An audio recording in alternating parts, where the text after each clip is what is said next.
Studying in 2009, so right after the financial crisis. Short-term solution to a problem that did not take into account the longer-term effects. The amount of highly valued properties in the central London that aren't even occupied.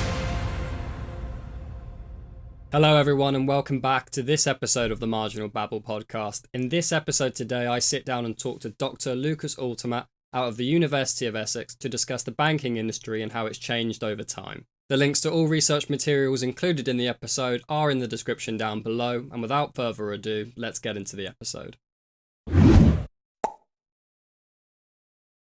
What was your reason for getting into economics specifically? You know, was it just what you were interested in at school, or was it something you sort of had a passion about? Or Yeah, I guess it was kind of a learning process for me. It was not like something I already planned on doing in elementary school or something, but like when it became time to decide what to study and stuff, I was like, I like the mix of it being a social science, so it's not a hard science which is just about numbers and abstract things, but it still has some math in it and some quantifiable aspects. So I kind of like this combination, and that's how I got into it. And yeah, I mean, that's what I liked about it, in fairness, and just how it just links into like so many other different subject areas. Like did geography at school, links into that with urbanisation, migration, healthcare, politics. It just kind of like, you know, you can really run the gauntlet in terms of its impacts and its sort of implications. I guess the other question as well is like, why macro? Because, I mean, just having a look at your research, you seem to do a lot of macro work, obviously the banks and sort of asset pricing and sort of variety of monetary policy as well. So like, why macro over micro or any other? I mean, I always liked micro as well. But I felt that micro is more like settled already. I mean, that's exaggerated, but many of the big questions in micro, I think we have good firm answers to them. Whereas in macro, lots of things still seem much more open, in my impression. And I mean, I started studying in 2009, so right after the financial crisis. So I think that was a big impact for me as well. And understanding what happened and yeah, I mean, that's really at the heart of my research now and kind of followed me through. I have curiosity of that, because you started, was that at university you started, or was that at school? University. So I imagine that there was a lot of, you know, you've gone into the course, I imagine that they were probably talking about that, you know, case study, you know, but obviously at that time they would have necessarily known sort of what the impacts are. Did you notice any sort of differences between how your lecturers potentially perceived how the crisis was going to shake out, what their thoughts were about it, and on how it actually is the impacts actually manifested over time? Yeah, I mean, for sure, like the aftermath was not clear at all in 2009, because like especially in Europe it dragged on for a long time, and there was kind of the second recession coming from more of a Eurocentric crisis that was of course not predictable, or nobody really predicted that in 2009. But I think the understanding of the causes was pretty well shaped already at that time. So I feel like in my first year I had a lecturer explaining the kind of things that led to the financial crisis, to the banking crisis in the US, and I feel like this understanding hasn't changed too much since then. So I think that was like in 2009 already somewhat well understood. Sure. I mean, going straight into it, I mean, right, you know, banking, you know, and the banking sector played a massive role in that, right? The whole subprime mortgage, you know, call it a crisis, fiasco, whatever you want to call it. How has the impact of that?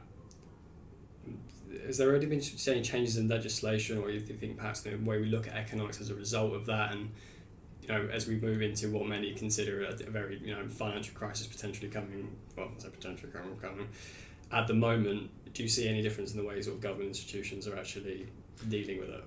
Yeah, no, for sure. I mean, there were lots of changes, I would say. I mean, the whole understanding of the too big to fail issue, the idea that certain banks are too big to let them fail, and that, which is a common thing you hear, like a lot of, you know, particularly when, you know, they've been bailed out previously before as well.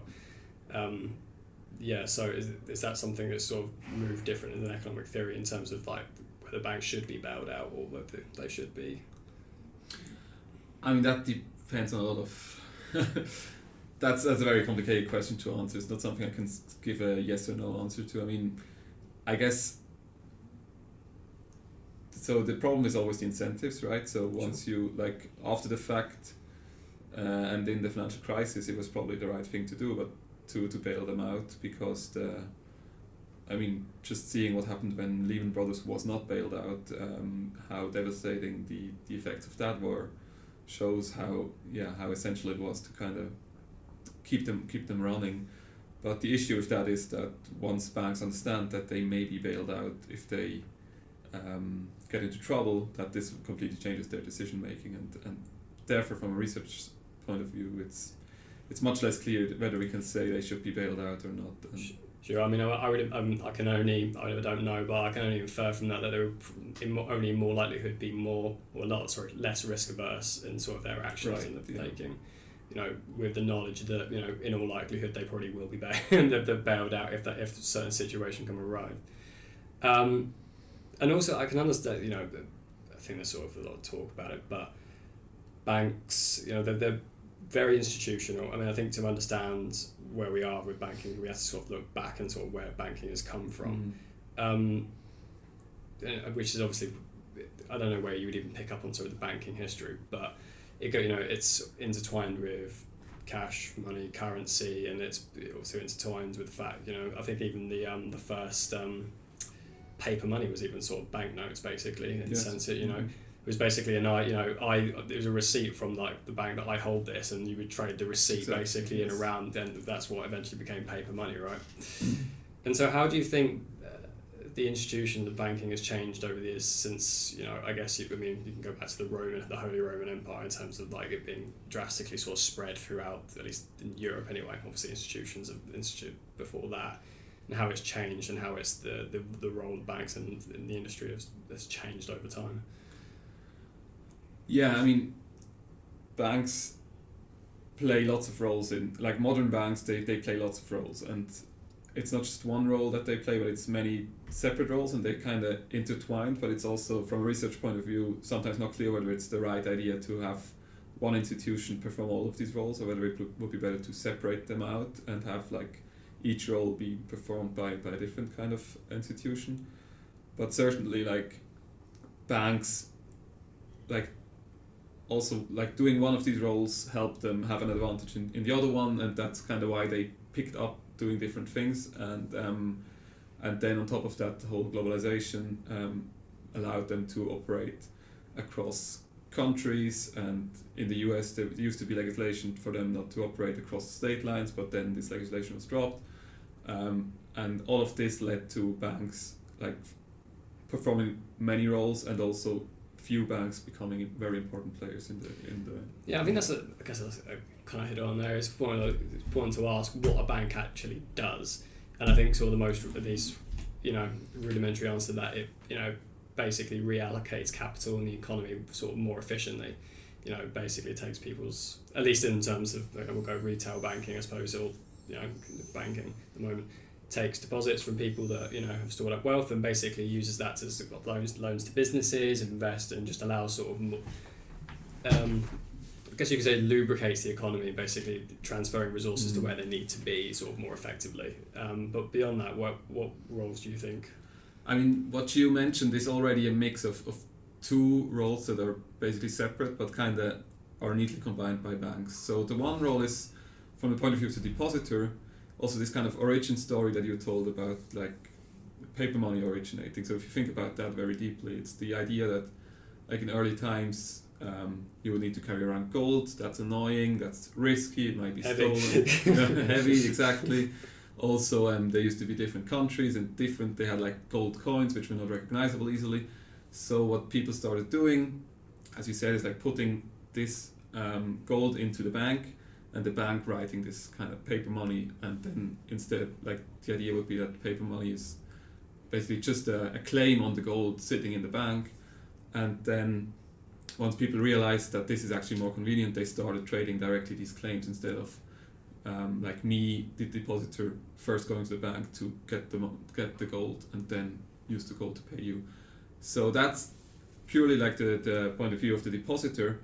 That's a role banks could still, nowadays we have like online payments and stuff like that. So this is a very modern version of the carrying gold around issue. Like you can't do online payments with cash, for example. So having the banks provide these services for a depositor, also protect your wealth, all of this is useful, but a bank could perform this by just basically storing cash. So if you make a deposit at a bank, put in £100, the bank typically, as you know, will not just keep these £100 in the vault. It will invest something, but that's a separate role. So even if it would just provide this service of providing these deposits that can be used to make payments, that's already, we understand this from our research, that this is already helpful for the economy.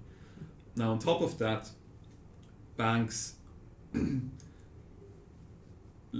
so that one step further is then to say that, okay, maybe because it is a bit inefficient if the bank keeps, so we call that reserves, right? If the bank keeps the cash or the gold in the vault, that's keeping reserves for the case of withdrawals. Now if the bank understands that at any given point in time only say 5% of depositors withdraw and never 100% at the same time, basically that means for the bank that it only needs to keep 5% reserves instead of 100% reserves, so it can use the remaining 95% to make investments.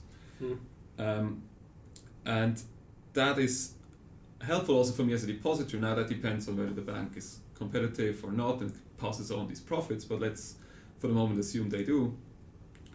Then the bank can basically use this and cash doesn't pay any interest, so it's not a very good savings vehicle. So if the bank understands that it only needs 5% of cash and can use the 95% to make investments, even if the bank is not particularly good at making investments, it's not better than me as an individual at making investments. It is helpful for me if the bank invests the other 95% and then is able to pay me some interest on my deposit. So that is still only from the point of view of the depositor, not like what you mentioned before about like lubricating the economy and making ensuring capital is allocated more efficiently. I mean, it's some of that, but it's not yet assuming any comparative advantage in making investments.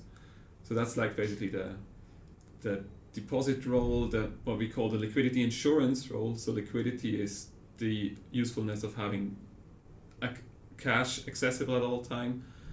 So if I'm on my own, basically I need to carry cash around, but if I can instead use a bank, the bank can basically insure me against the risk of needing cash at a certain point by offering these deposit contracts that we have nowadays. That is, by the way, this work by Dybvig. They were the first to really formalize this, and that is what they got the Nobel Prize in Economics for just a couple of weeks ago. So that's already several roles of banking, but from the point of view of the depositor. Now, another branch of banking, or of our understanding of banking, is that maybe a bank is also better at making investments than I as an individual would be. Because, for example, maybe certain investments, they require a lot of capital. This really became a big issue in the 19th century with industrialization, when you needed to buy these big machines, when you needed to, when the railways... Very large capital expenses, basically, that need to be laid out, which no one individual is ever going to even remotely. But if you pull them together, you can... Exactly. So then, abstracting for a moment from the whole deposit story we said, maybe even if it's just about making sure that we can invest that we can create these projects which are useful for society, then maybe a bank as a more of an investment bank becomes relevant, because then by pooling the wealth of several individuals, they can allocate capital better. So this second story is about, if you think of a balance sheet of a bank, on the one hand we have the assets, on the other hand we have the liabilities. So the investment story is about the asset side of the bank's balance sheet. The whole thing we talked about before, the convenience, the liquidity insurance for depositors, that is about the liability side. Now, combining this gives the bank a comparative advantage in both sides, because on the one hand, it is better at making these good investments.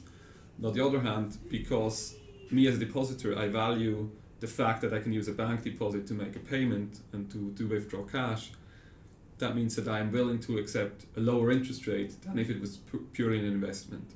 So that means the bank can actually get cheap funding from people like you and me, and they can make better investments than you and me could do on our own. So this combines the two big roles of banking, and makes this very intertwined. I suppose even with not just sort of allocating resources, but banks will also have dedicated investment bankers, or who is their job basically just to sort of analyse investments, and that's all that and with anything, right, if you specialise in something, well, you're not always better at it, but you've got a higher likelihood of or at least over time gathering expertise, training and opinions. So then so they're probably more to just have the infrastructure in place to make better investment decisions as well, which is obviously like a big part of that. Yeah, exactly. And that's what's part of this is as well as the different we've mentioned the different types of banking roles, and that's sort of the investment banking side, but then we've got the retail banking side, which is potentially sort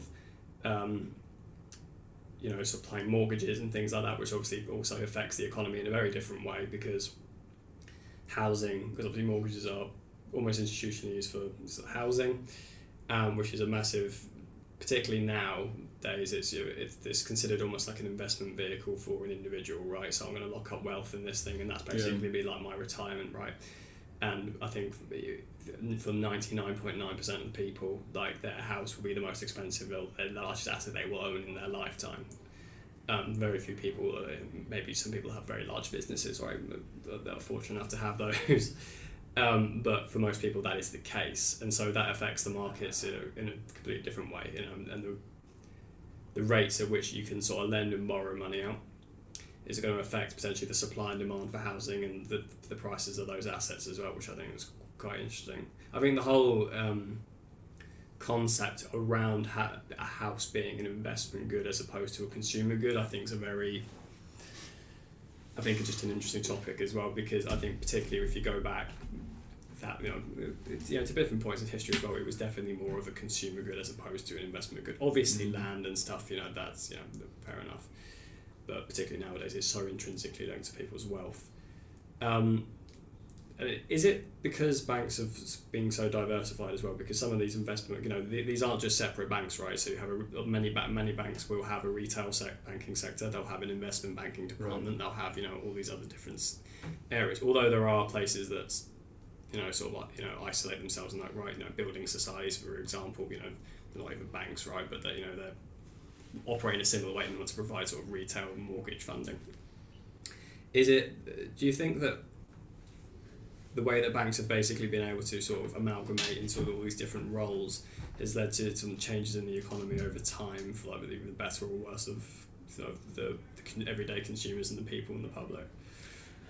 Yeah, it definitely changes the way the economy works and these things work, and whether it's very hard to say whether it's better or worse. Again, like if you think about mortgages, the fact that the banks, as you say, retail investment banks combined, that they are the ones providing mortgages, this will typically make mortgages cheaper than if this would be a fully separate business, because again the banks can fund themselves very cheaply because they issue these convenient deposits. Right. So that means the bank is willing to give you a mortgage for a lower rate than someone who would just have to fund themselves. And the same with investment bankers. They have isolated sort of skills, people that are dedicated to that, specialisation.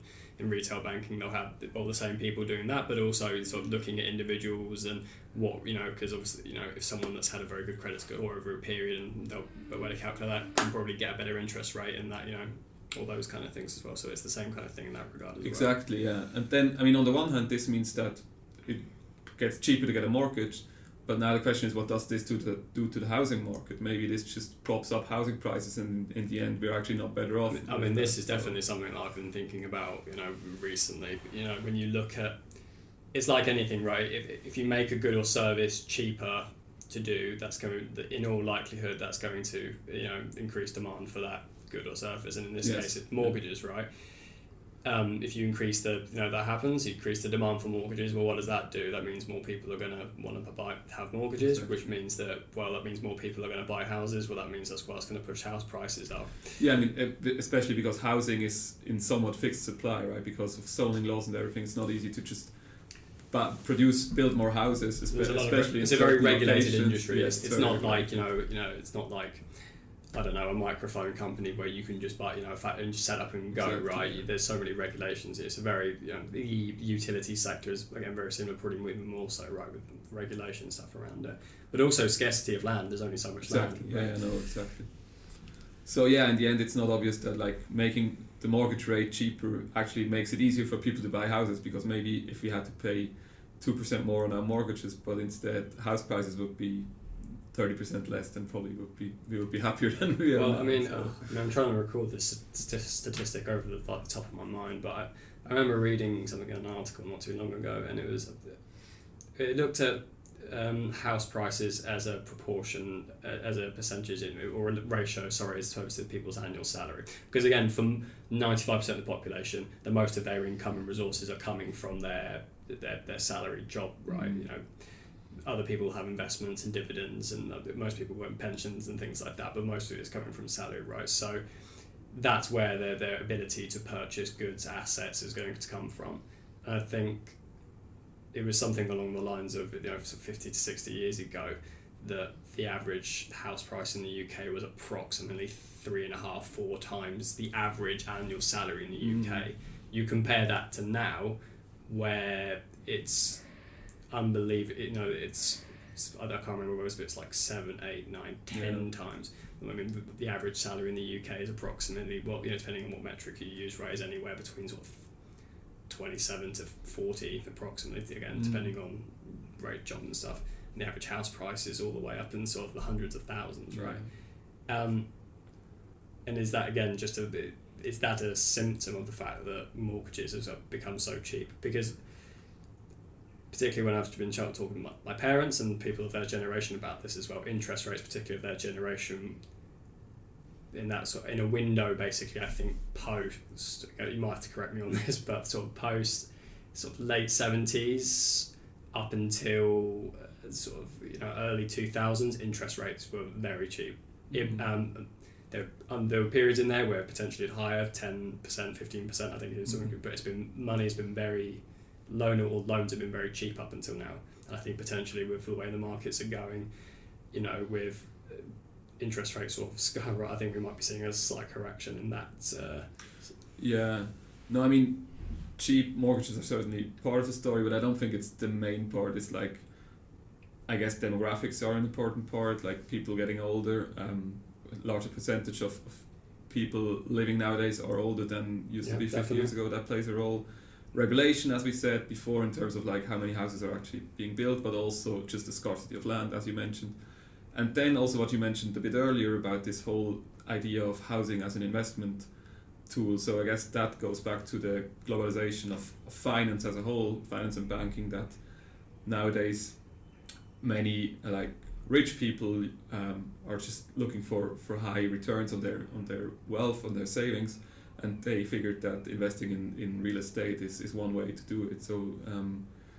So the fact that these markets are way more globalized now, that like people from other countries in Europe or other continents can invest in the UK housing market. Yeah, I mean that's a completely other side of it, globalization, and not just globalization in terms of interaction as well, but sort of online improvements in finance and banking.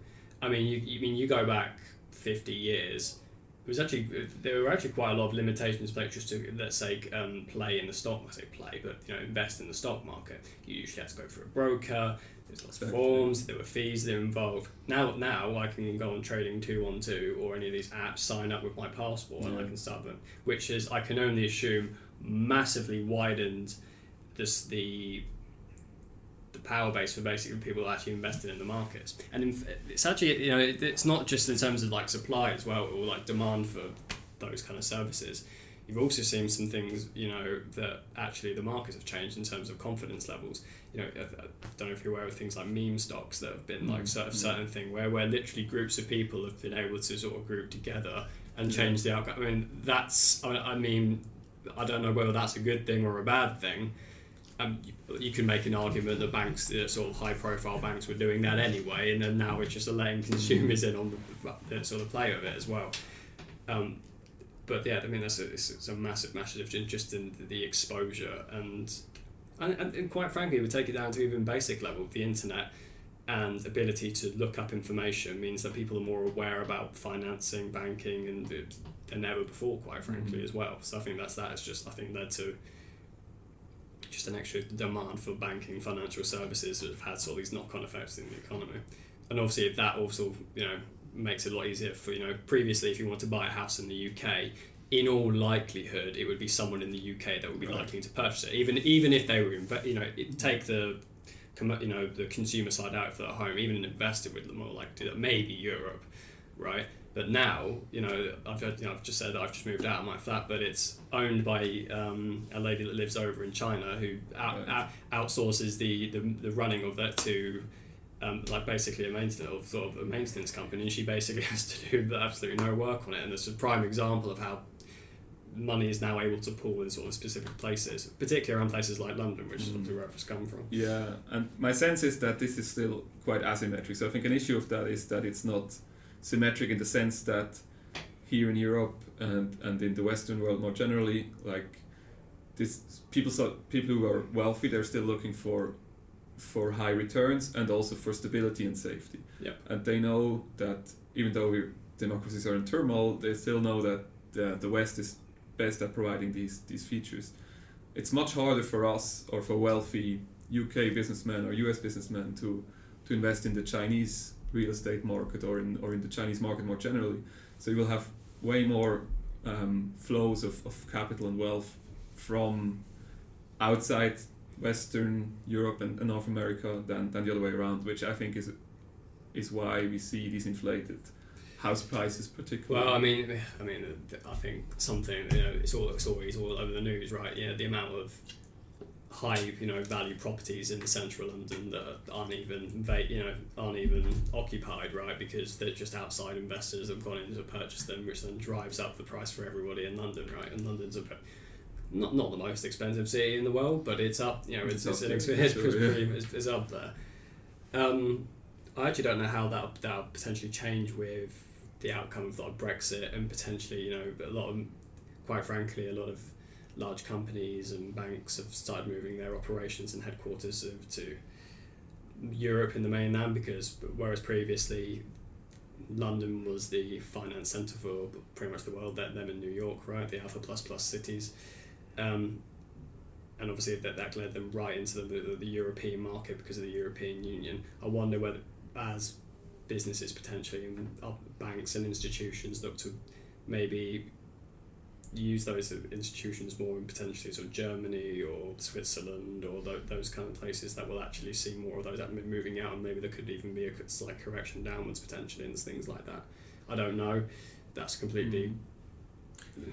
Yeah, it's certainly possible. I mean, I guess the role as a financial centre and the role of outside investors investing in the housing market are somewhat separate. I'm not sure, but I guess like the regulations of how easy it is for foreigners to buy real estate within a European country, I think is probably not done by the EU. I'm assuming that the UK is a bit more lenient on this than other countries. I know Switzerland, which is outside the EU but still has like very strict rules for foreigners to purchase housing, especially as an investment vehicle. Like it's if you're living in a house in Switzerland as a foreigner, then you can purchase it. But if you want to purchase it just as an investment, that usually needs a special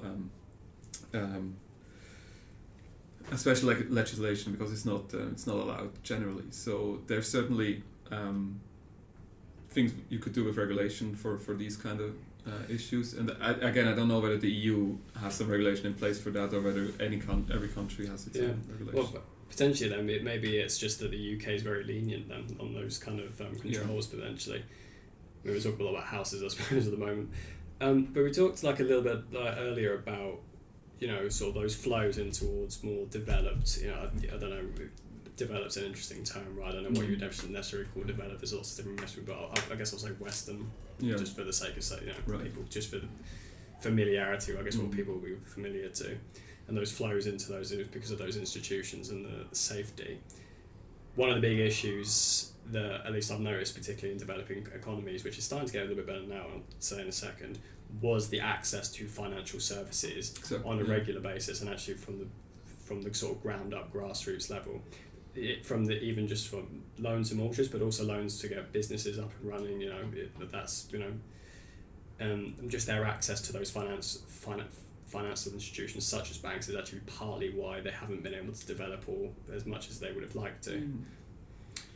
Yeah, absolutely. And I mean, we know that. I mean, that's the thing with banking, right? We talked a lot about banking already and about its roles and also about its issues to some extent. And like one key finding in all banking research is that banking typically improves things. So as you say, like it is important that like in developing countries that you make these services available, that you make it available for people to deposit, safely store their money, and also for people to get loans and to receive credit, to purchase houses, to make investments, to start businesses, everything that is typically improving the economy.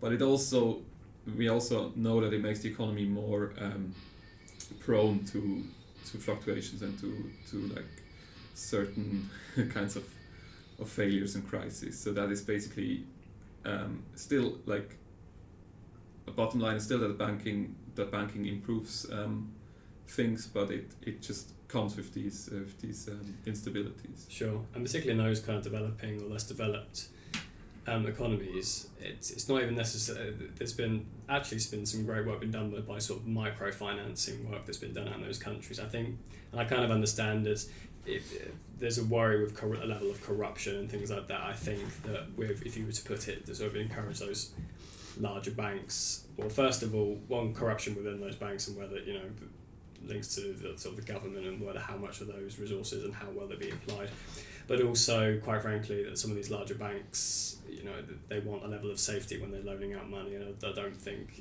there's necessarily the framework enough for doing it. But I think there's been some good work done sort of the microfinancing level, which I think is really important, because as I've kind of mentioned before, it does help weird word, but lubricate the economy from one where it allocates sort of resources and allows sort of development and growth.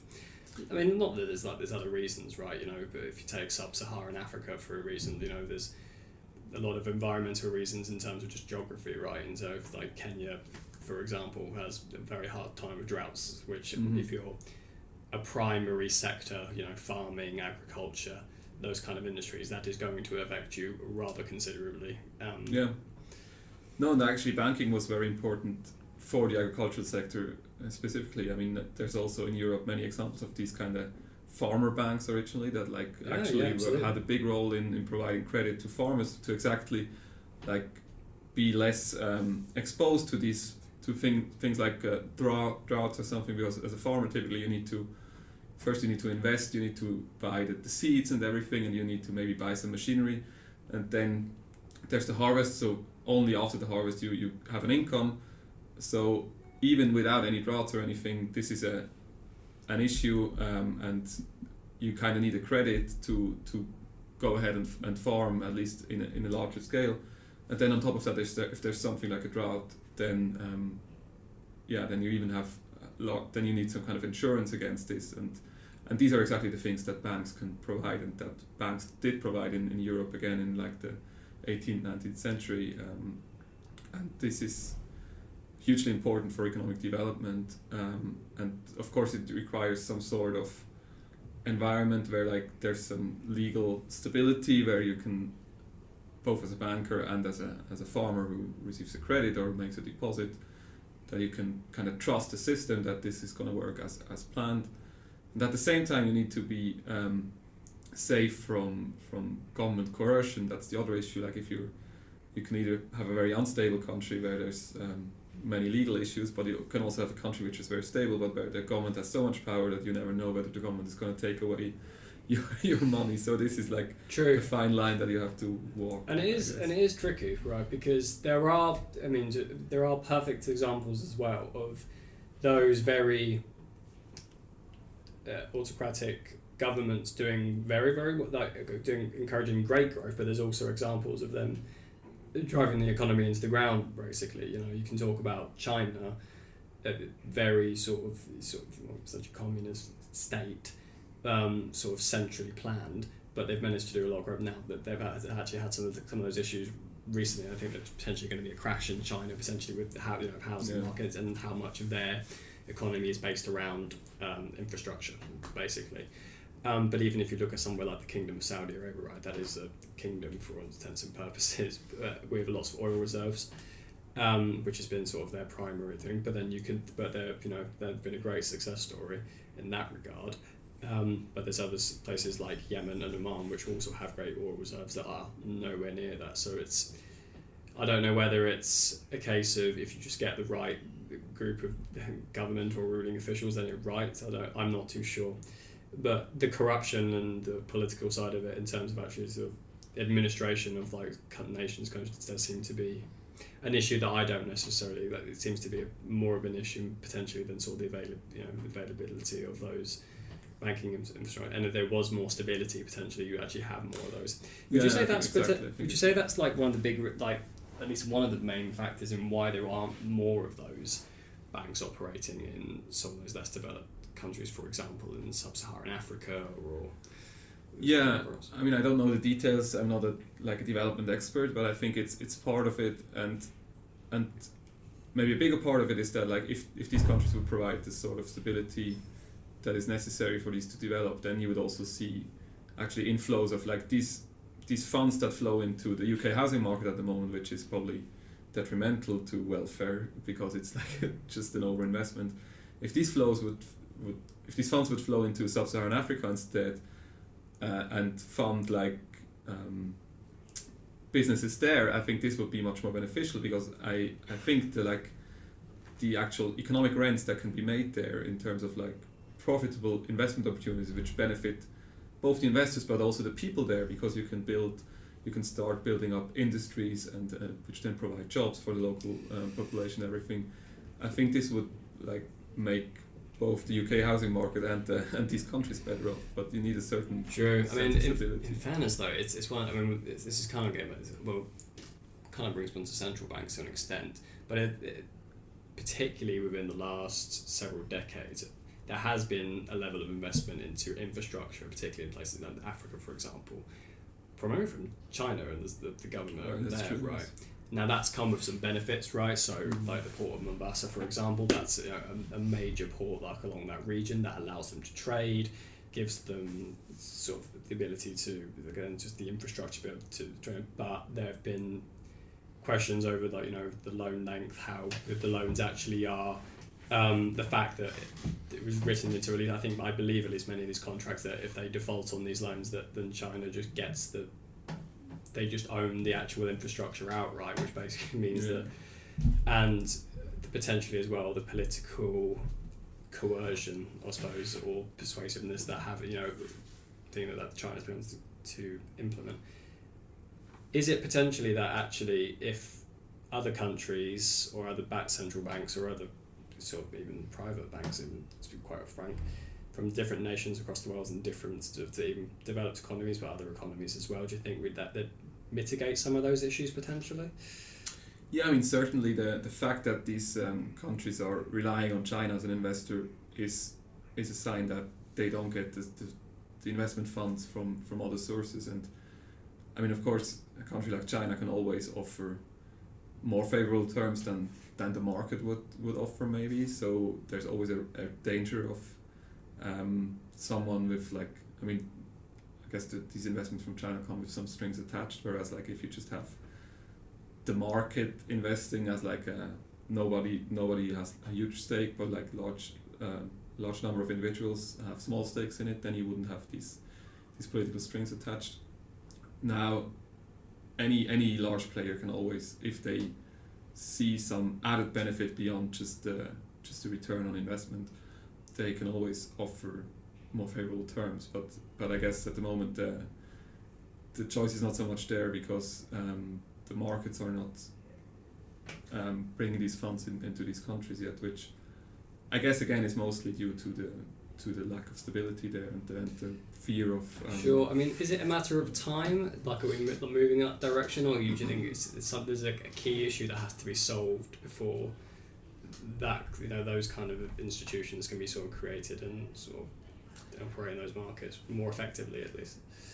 Yeah, I guess it's hard to say. I mean, my sense is that banks are very keen on finding investment opportunities. So I'm feeling like if they sense that the returns are there, they would try to enter these markets. So I guess it's really a matter of ensuring stability, which is then always hard to say who should do it, because if the West is doing it, this is kind of paternalizing. So if it would ideally arise like itself there, but it's of course difficult. Sure, and we kind of touched on it already with sort of China and some other ones, but obviously central banks play a very, very different role to sort of privatised institutions. So I guess that's sort of the key. So I guess it's good to go over actually what the difference is, quite frankly, between a central bank and sort of private bank institution. Yeah, so exactly, a central bank is very, very different from a private bank. I mean, one role of the central bank is what we sometimes call the lender of last resort. It's like that the private banks they lend to businesses and maybe to people who get a mortgage to buy a house. So basically they lend to the economy and to people like you and me, to like retail. Now if there's an issue, then we learned, particularly in the 19th century, that it's important that we have some kind of insurance that these banks don't fail, because we know that if these banks fail, this has large repercussions in the economy that go beyond just the immediate investments they made, and that like can lead to sort of freeze of economic activity, because everything's linked with these banks, and if they fail, then anything stops working. So that's why nowadays we have these central banks, which as one of their roles, they lend to, they are ready to lend to these banks if these banks face trouble, in particular if they face what we call a liquidity crisis, which is that they are actually solvent, they made good investments, but these investments are long term and they can't get the money out short term. Especially in that case, the central bank can step in and lend to banks and kind of smooth this over. More generally, I mean originally the central banks arose because, or some central banks at least, because countries like Sweden or the UK, they needed to fund wars, and then they actually were a vehicle to raise money. So there's still a little bit of that central banks, because they have the privilege of printing money and increasing the money supply, which is a quite a fundamental difference at the end of the day, right? The ability. Yes, absolutely. Right. I mean, this is not so easy to understand, because a private bank by creating deposits is also creating money. I mean, basically, if you fractional reserve, right? Yes, exactly. In the fractional reserve system, the private banks can create money, and the money we have in our bank accounts is not actually directly backed by the central bank. It's created by the private bank. Now, still, the central bank has tools to limit the amount of money private banks are creating. So the central bank is still in control of the money supply, at least with some lags. So the privilege of being able to create money is a huge difference between central banks and private banks, and it can help to fund state budgets, although we understand more and more that we should avoid doing that, because it will typically only lead to inflation if you start to do that in a larger scale. I mean, this is what happened in Germany in the 1920s with the hyperinflation, or in Zimbabwe more recently. Like once the government runs out of options to fund itself through taxes or through raising debt, they try to print more money, but it turns out that this typically only leads to inflation. So nowadays the role we think central banks should play, besides being these lenders of last resort, is to ensure that inflation is stable and low, because there's a basic understanding that low inflation is better for the economy than high inflation. So this means that central banks have an important task at the moment to try to bring inflation back down, because it's now around 10%, which it hasn't been for 30 years, I guess. So now it's we need to see whether they're still able to do this. On top of that, there's also some idea that central banks should try to ensure high employment. So there's some belief that monetary policy, which is what central banks do, monetary policy, is basically determining the overall level of interest rates in the economy and determining the overall amount of money that circulates in the economy through affecting these things. There's a belief that central banks can affect the real economy and especially employment. So there's also some expectation from the public to the central banks that they do that as best as possible and like maximize employment basically. Yeah, and I think it's just that's something I know a little bit less about as well. The ability of central banks in terms of the sort of financing of wars. The central bank, again, I just don't really know much about this, but are they playing much of a role in the current war that's going on in Ukraine? I don't know, to be honest, whether like the US, for example, who's like giving a lot of money to the Ukraine and resources more generally, whether they fund these through central bank operations.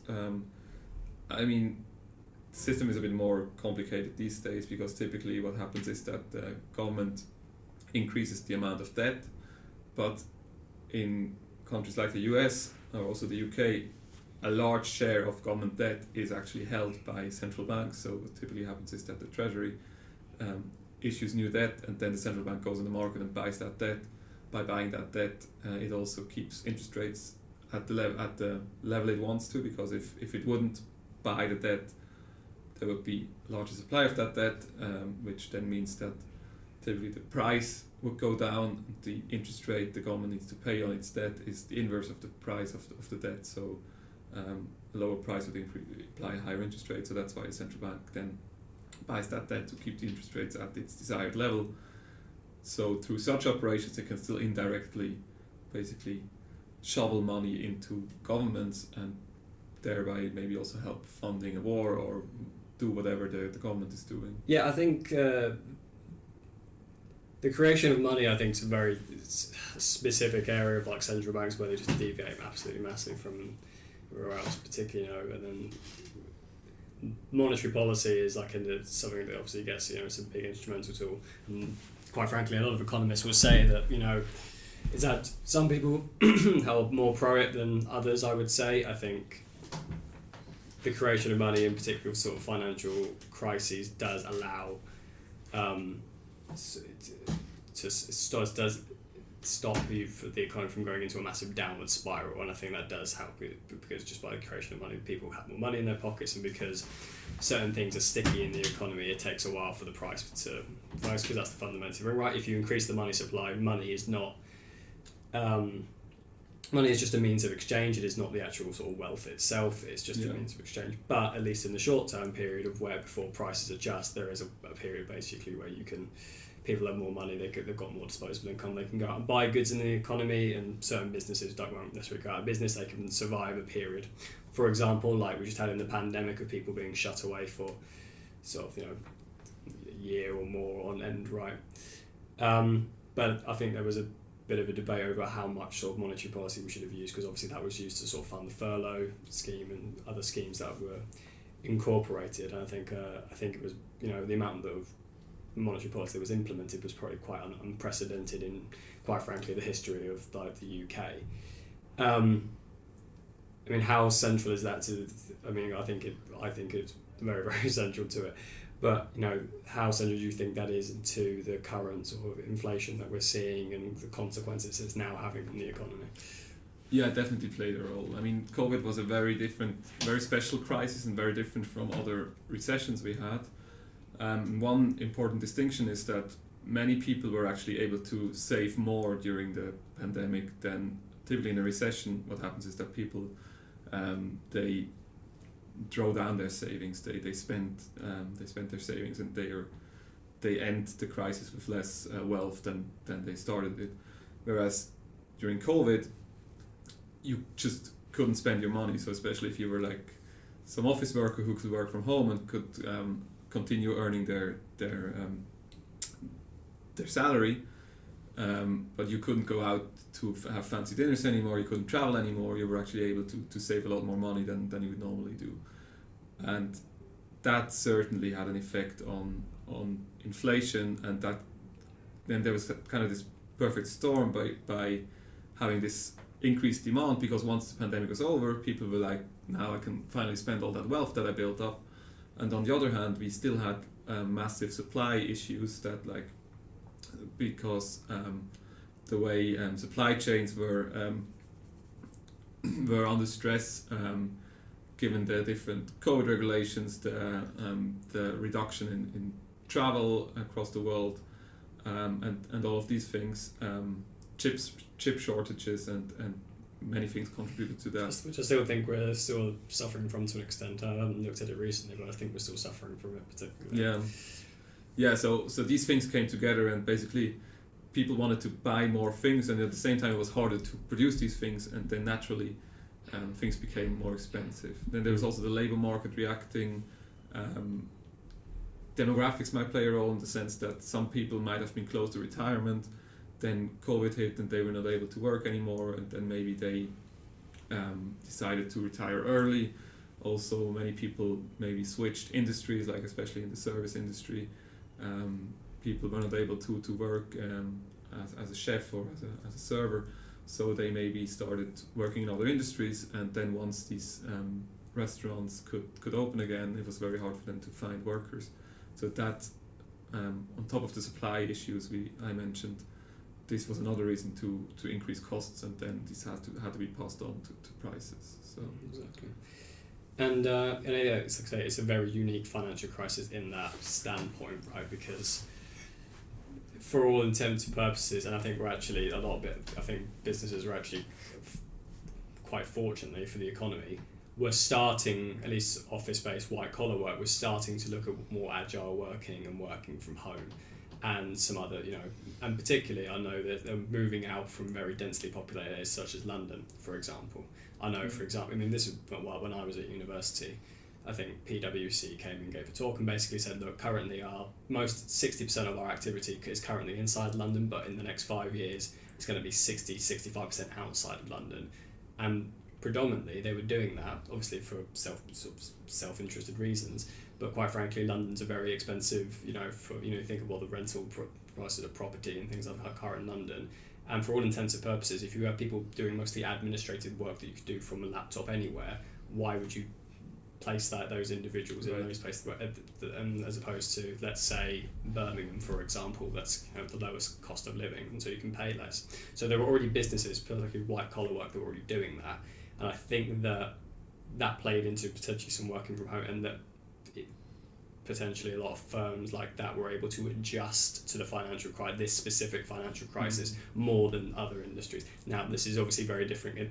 That's very isolated to white collar service sector jobs, as opposed to, say, primary sector, secondary sector, manufacturing, or agriculture, for example, where you just have to be on site, right? But even in that scenario, it's not like they were actually stopped from doing so. It was just policy in order to essentially prevent virus spread. Once a vaccine had been found and sort of implemented, or things like masks and things like that, people could almost immediately go back out at the exact same efficiency. There wasn't any sort of loss of skills or knowledge and all that kind of thing as well.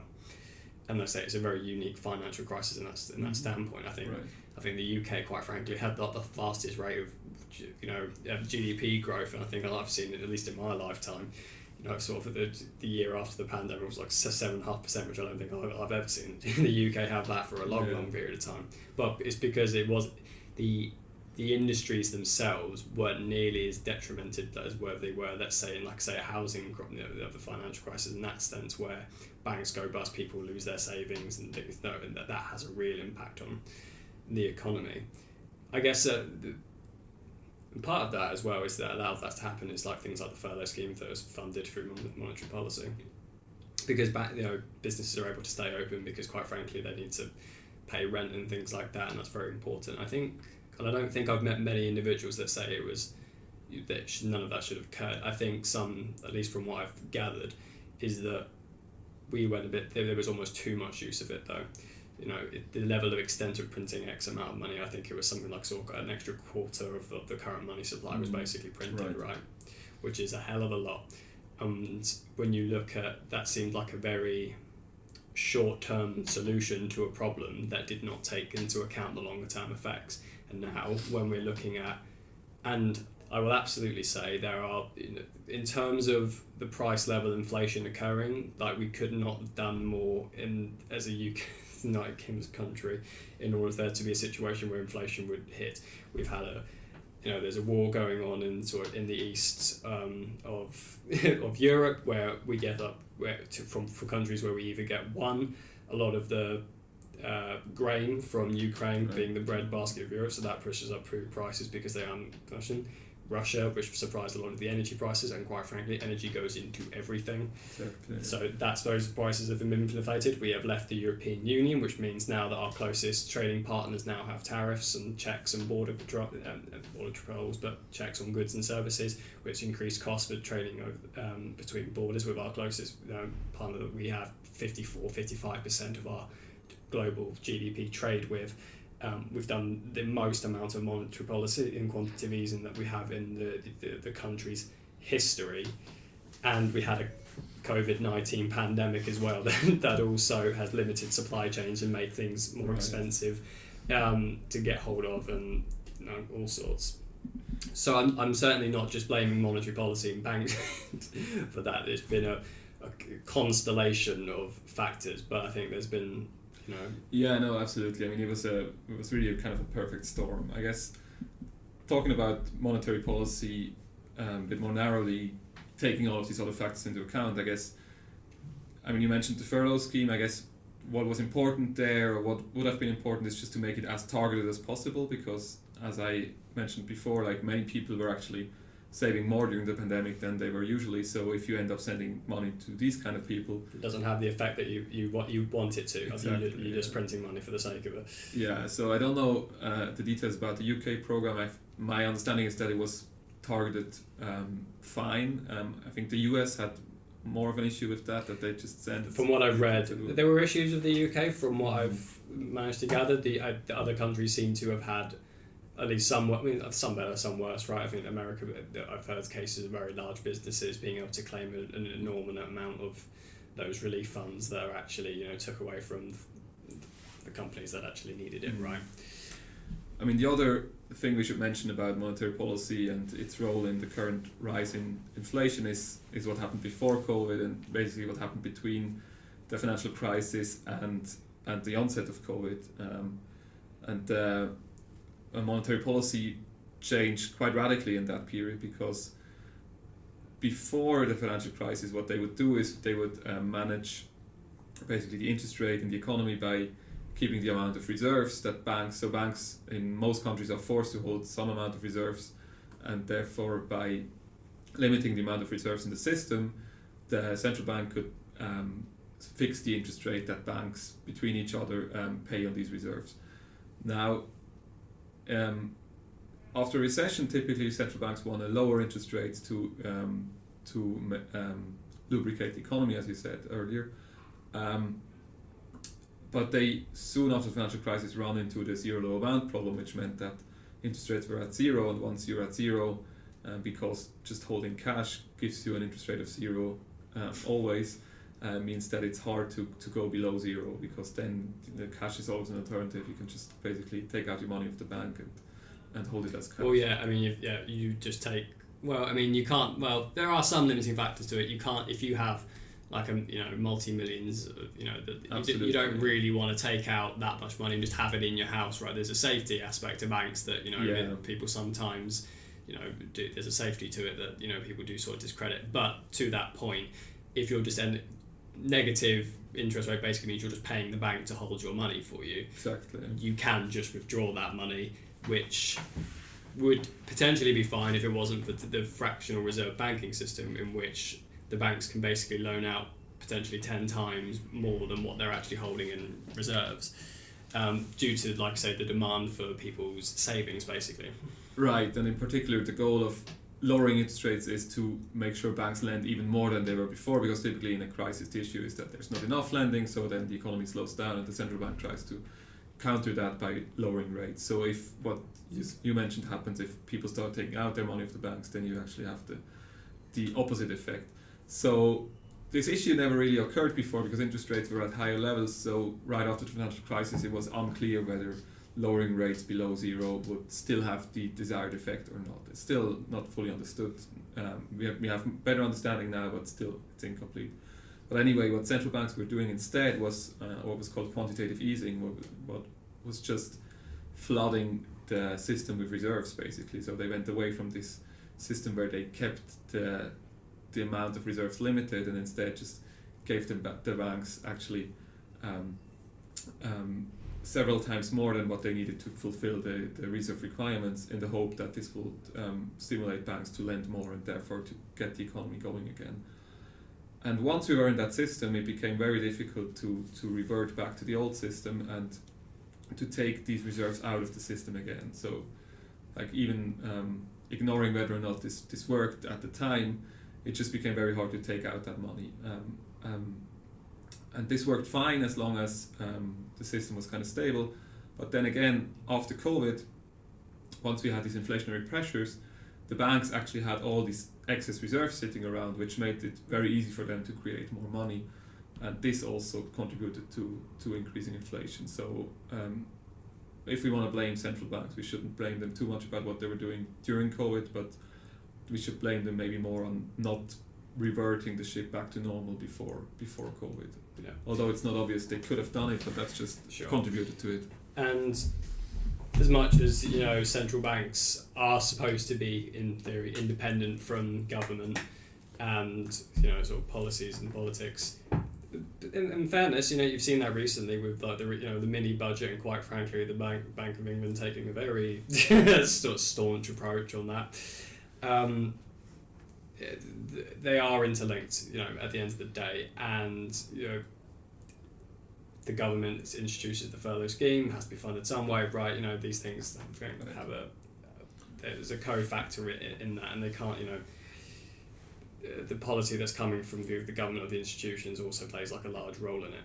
But, I mean, even the things with, like, you know, the printing money and things like that, you know, that's only necessarily possible because we have a fiat money system, right? You know, if you go back to you know, if money was still held at the gold standard, you know, talking about what we did at the start of this episode, and that it used to be that banks used to hold gold, or, you know, whatever it was, you know, resources, materials, right? And it was a receipt, right? So, like, you hand it in, it's a receipt, this proof that my money's in there. I can trade that around, basically, to sort of, you know, up until the late 1800s, you know, if there's a reason why, you know, you would be able to go into the bank and with a £20 note and take out that worth of gold, essentially. Now, you can't do that with current money because it's the fiat money, and basically the currency is worth what it is in exchange to other currencies. You know, you can't just print money that's backed by gold or other resources because you can't print gold, but you can do in these other systems. So it's an interesting sort of role into work, because there's a lot of discussion around whether we should be going back to a gold standard. There's even talk of Russia and China creating their own currency that's backed by gold again, and sort of the pros and cons of whether we should be doing that or not. Yeah. I mean, that's a big discussion. I mean, just adding to the historical dimension that you brought up. I mean, until the 1970s, we were still on some sort of a gold standard because at the time there was still central banks were still standing ready to exchange the money they issued against gold at certain exchange rates. And that was like and then in the 70s this system, which was called the Bretton Woods system, basically broke down. Now I don't think the gold standard has a particularly good track record. I mean, if you look at the 19th century, where in many countries there were no central banks. For example, in the US, the Fed, the Federal Reserve System, was not yet created. Banks were pretty much issuing their own money and backing it by gold. But if you look at the 19th century, there were numerous financial crises and numerous issues. So now, of course, central banks do several things. They are the lenders of last resort, as I mentioned. So maybe we should just have central banks that are lenders of last resort to prevent these crises, but not issuers of fiat money. But I still think that although the fiat money system has its issues, it's working much better than the gold standard system. I mean, also the financial crisis of the 1930s, the Great Depression, there actually it's nowadays believed that a big issue was that central banks were too reluctant to relax the gold standard, and that there was actually not enough money in, like, the money supply at the time should have been increased much faster and much more aggressively to mitigate the crisis. And if you're on the gold standard, you just if you keep being on the gold standard, you can't do that, because then the amount of money is just governed by the value of gold, and the value of gold might fluctuate for reasons that have nothing to do with the real economy. So I mean, it is very important to have a stable value of money, and the provision of that is really the central role of central banks. But I'm not convinced that the gold standard is the best way of doing that. Mm. Yeah, and it's an interesting point as well, because quite frankly, I think a lot of the stuff you see online at the moment, look in the media stuff, is very, sort of very pro gold standard, because I think at least there's a very common narrative, at least sort of permeating, that, you know, the government's stealing your money through inflation, and, you know, so printing more money, and that, you know, it's, you know, money is debt and all that kind of stuff. And almost just praises the gold standard is like this sort of like heraldic thing, right? You know, that's just like, you know, but it is important to know there are drawbacks. You know, there is a reason why we moved away from it, to at least to some extent. We know whether, you know, we should be going back or not. You know, that's a separate issue. But you have to accept that there's pros and cons to each of these types of sort of currency institutions. So just like to round off on, I think I'd like to sort of take a look at sort of what the future of banking is, and what the industry looks like moving forward. You know, what do you see happening with both, you know, private or central, in terms of the banking industry sort of moving into sort of the latter half of this century? Do you think there's going to be great institutions, you know, things like cryptocurrency are coming in, there's, you know, the disruptions in the market that could have, you know, significant changes in the same way that moving from gold to fiat did. And other areas that you think that potentially need to change but maybe won't, potentially, or, you know, the things that could be changed that could make the whole facility, the banking industry, more productive or useful or better for consumers as a whole? Yeah, I mean, maybe starting with the crypto aspect of the whole decentralized finance movement.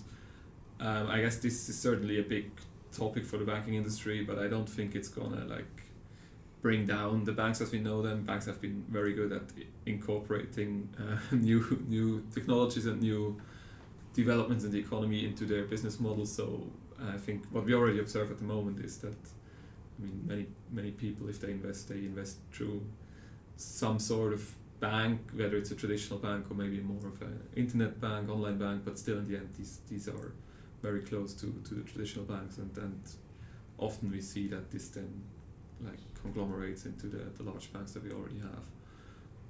So in terms of the future and what we should do, maybe, I mean, I still think that the financial crisis of 2007 to 2009 was a big lesson, and that many of the learnings we should take from there are not fully implemented. I mean, the whole too big to fail topic has not really been addressed properly. I mean, there have been attempts to do it, but it's not really, in my opinion, has not been done in a successful way.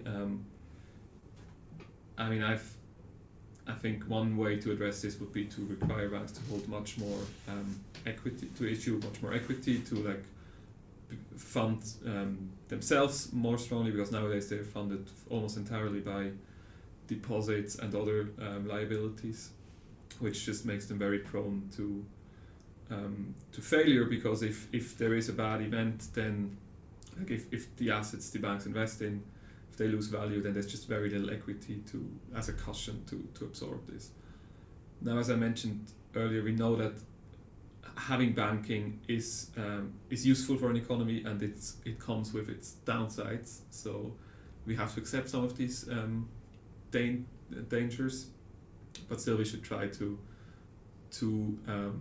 make sure the banks are set up as well as possible to mitigate these. And I think there's more to be done, and my sense is that after the financial crisis the direction was more like adding more regulation, but that was very specific, and the regulation has its drawbacks also, because it will then, for example, prevent entry from new banks, which then gives more market power to existing banks, lets them extract more rents from their customers.